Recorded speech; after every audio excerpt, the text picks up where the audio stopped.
A man was eating when he suddenly rubbed his spoon on the bottom of his shoe a few times. Then he called over a guard, claiming his spoon looked dirty and needed to be replaced. He handed the dirty one to the guard and picked up a new one. Meanwhile, his accomplice distracted everyone, so no one noticed he actually ended up with 2 spoons. However, the spoons weren't useful for digging. They needed some modifications. So, he snapped off the spoon's head and used a file to grind a coin into powder before attaching the spoon handle to the metal he had taken off. He sprinkled the powder at the joint, lit a bundle of matches, and used the high heat from the thermite reaction to successfully weld the 2 metals together. Just like that, he created a handy digging tool. Frank quickly got to work digging into the wall. This tool was far more effective than nail clippers. As he was focused on digging, he didn't notice the guard approaching, but his lookout buddy was zoning out. Fortunately, another inmate greeted the guard, snapping him back to attention. The buddy quickly tapped on the metal with a cup, and Frank, hearing this, hastily blocked the vent with a suitcase and dumped the small stones he had dug into the toilet. As he climbed back into bed, the guard came up behind him. I smell something burning.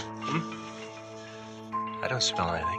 Luckily, the guard didn't notice anything out of the ordinary and didn't see the tools on the floor. Frank breathed a sigh of relief, and once the guard moved on, he continued chiseling away. Before long, the vent grew larger and the entire metal grate was exposed. Just when he thought he was close to success, he discovered the grate wouldn't come down. Upon closer inspection, he realized there were 2 long metal hooks still holding it. Removing them would take a lot of digging, and it would leave a noticeable hole in the wall, making it easy to get caught. The next day at the carpentry shop, he spotted a wooden scorpion with metal parts and immediately came up with an idea. However, his buddy warned him that sneaking it out would be impossible, but when he passed through security, the detector went off. Yet, Frank stayed calm and pulled out the wooden scorpion, explaining he wanted it to hang clothes. The guard wasn't having it and confiscated the item, searching him before letting him leave. Back in his cell, he pulled out another wooden scorpion hidden in his shoe. It was a clever move, disguising his true intentions. He quickly reassembled the tool and with a few kicks, loosened the grate. Without any effort, he took it down. Then he carefully poked his head inside and discovered there was plenty of space. But problems arose. To crawl in, he had to make the hole larger,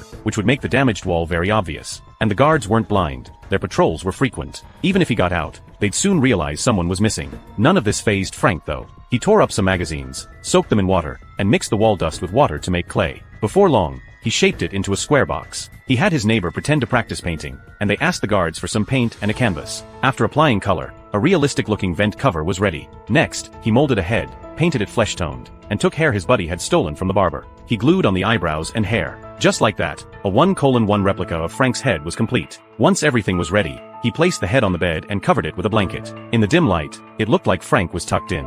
He then crawled into the wall and closed the fake hole. Carefully, he climbed up the duct. Before long, a guard began patrolling. His relaxed buddy next door appeared particularly tense, but the guard checked on Frank and saw nothing out of the ordinary. At this point, he had reached the highest level of the cell,